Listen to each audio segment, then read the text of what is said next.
వల్లభనేని వంశీ గన్నవరం మాజీ MLA. Telugu Desam party తరఫున 2019లో గెలిచిన తర్వాత ఆయన వైఎస్ఆర్సీపీ శిబిరంలో చేరారు.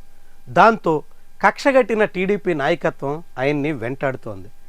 ఎప్పుడో జరిగిన నేరాలు అనే పేరుతో ఇప్పుడు వేధించే ప్రయత్నం సాగిస్తోంది. ఇప్పటికే ఆయన్ని దాదాపుగా 130 రోజుల పాటు విజయవాడ సబ్ జైల్లో నిర్బంధించారు.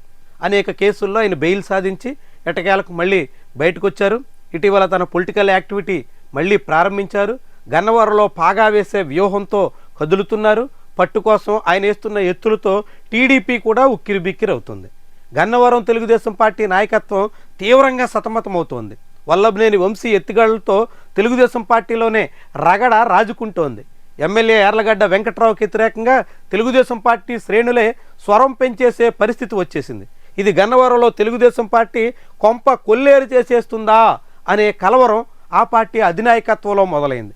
దాంతో వల్లభనేని వంశీని వేధించే పరంపర కొనసాగిస్తుంది. అందులో భాగంగానే ఎప్పుడో 2024 జూలై నెలలో ఏదో దాడి జరిగింది అనే పేరుతో ఇప్పుడు 2025 డిసెంబర్లో ఫిర్యాదు చేయడం, వెంటనే కేసు కట్టడం, ఇప్పుడు ఆయన అరెస్టు కోసం ప్రయత్నం చేయడం, తద్వారా వల్లభనేని వంశీని వెంటాడేందుకు టీడీపీ నాయకత్వం ప్రయత్నిస్తోంది అనే అభిప్రాయం కలుగుతోంది. ఇప్పటికే వల్లభనేని వంశీని 100 రోజులు పైబడి నిర్బంధించిన దాని మీద గన్నవరం నియోజకవర్గంలో అనేక రకాలుగా సానుభూతి కనిపిస్తోంది. వల్లభనేని వంశీ లాంటి నాయకుడిని వేధిస్తారా అంటూ చాలామంది తీవ్రంగా కలత చెందే పరిస్థితి వచ్చింది. టీడీపీలో ఉన్నటువంటి అనేక మంది కూడా వల్లభనేని వంశీని అంత కాలం పాటు బంధించడమా అనేటువంటి ప్రశ్న వేశారు. అయితే రాజకీయంగా నేరుగా నారా లోకేష్ తల్లిని ఆయన కించపరిచారని, అదే సమయంలో చంద్రబాబుని నారా లోకేష్ను ఉద్దేశించి చాలా తీవ్రమైనటువంటి పదజాలంతో విమర్శ చేశారని వల్లభనేని వంశీ మీద ఆగ్రహం ఉంది.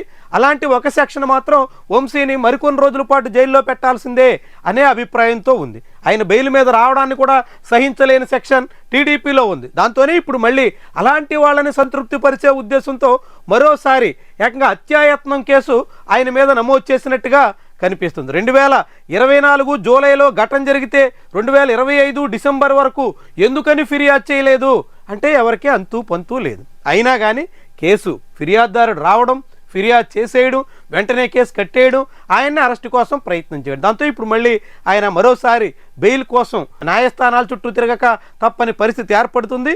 ఈలోగా మళ్ళీ ఆయన అరెస్ట్ చేసి ఎక్కడ జైల్లో పెడతారనే ఉద్దేశంతో వల్లభనేని వంశీ ప్రస్తుతానికి అబ్స్కాండ్లో ఉన్నాడు అన్నట్టుగా ప్రచారం సాగుతోంది. మరి ఈ ప్రచారం ఎంతవరకు వాస్తవం? వల్లభనేని వంశీ మీద పెట్టినటువంటి హత్యాయత్నం కేసులో నిజంగానే పోలీసులు ఆయన కోసం గాలింపు చర్యలు చేపట్టారా? ఆయన అరెస్ట్ చేస్తారా? మళ్ళీ ఆయన జైలు పాలు చేసేదానికి తగ్గట్టుగా కూటమి ప్రభుత్వం స్కెచ్ చేసిందా? ఈసారి ప్రభుత్వ పెద్దల పన్నాగం ఎంతవరకు నెరవేరుతుంది? వల్లభనేని వంశీ ఈ ఉచ్చి నుంచి ఎలా బయటపడతారు? ఇది ఇప్పుడు గన్నవరం రాజకీయాల్లో హాట్ టాపిక్గా మారుతోంది.